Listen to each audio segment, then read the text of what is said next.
अक्सर बेतुके बयान देने वाले आजम खान किस हद तक गिर सकते हैं, इसका अंदाजा अगर आपको नहीं था तो अब उनका ये ताजा बयान सुन लीजिए। आजम खान ने अपने शर्मनाक बयान से सेना का अपमान किया, जिससे पूरे देश का खून खौल उठा है। महिला दहशतगर्दों ने फौज के प्राइवेट पार्ट्स को काट कर साथ ले गए।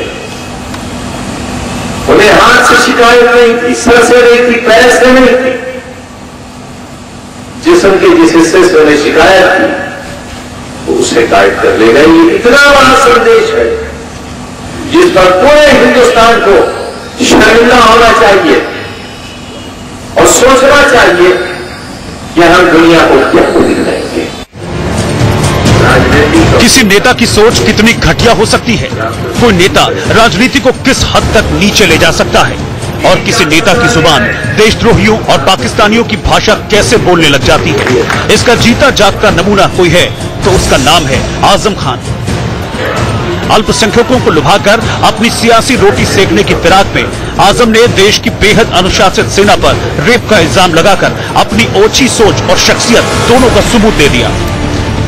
कोई हमारे देश का नेता हमारे बलिदानी आर्मी के लिए, हमारे साहसी आर्मी के लिए, हमारे प्रोफेशनल आर्मी के लिए इस प्रकार से शब्दों का प्रयोग कर सकता है, इस प्रकार हमारे भारतीय जवानों को गाली दे सकता है, यह विश्वास नहीं होता है। हैरानी इस बात की भी है कि देश के लिए अपनी जान लुटाने वाले सैनिकों के खिलाफ आजम खान ऐसा दुष्प्रचार क्यों कर रहे हैं। आखिर वो दुनिया की सबसे बेहतरीन सेनाओं में से एक हिंदुस्तान की सेना की ऐसी तस्वीर क्यों पेश कर रहे हैं। क्या आजम आतंकियों पर भारत अमेरिका की कार्रवाई के ऐलान से तिलमिला गए हैं। अभी कुछ ही घंटे हुए हैं जॉइंट स्टेटमेंट को आते हुए कि आतंकवादियों पर हमला करना है, और खास करके पाकिस्तान से आ रहे आतंकवादियों पर। और हमारे देश में बैठे कुछ राजनेता आजम खान जैसे लोग आतंकवादियों के बचाव में सड़क पर उतर आए हैं, आतंकवादियों के बचाव में वक्तव्य दे रहे हैं। ये वही आजम खान हैं जिन्होंने करगिल के शहीदों को धर्म के आधार पर बांटने की कोशिश की थी।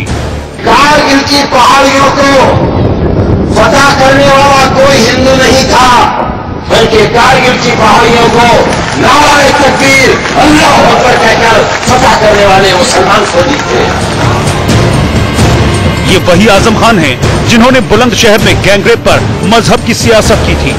ये वही आजम हैं जिन्होंने संयुक्त राष्ट्र में जाकर भारत के खिलाफ शिकायत करने की धमकी दी थी।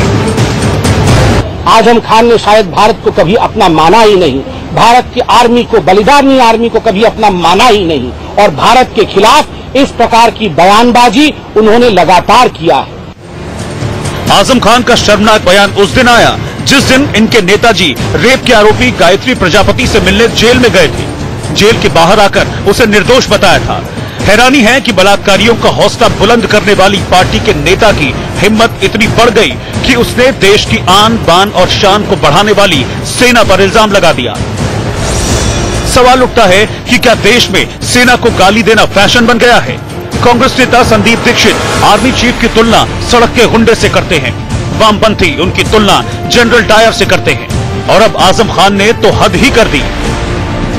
क्या देश में बोलने की आजादी का यही मतलब है। आखिर आजम जैसे नेताओं की जुबान पर लगाम कब और कैसे लगेगी। Bureau report, India news.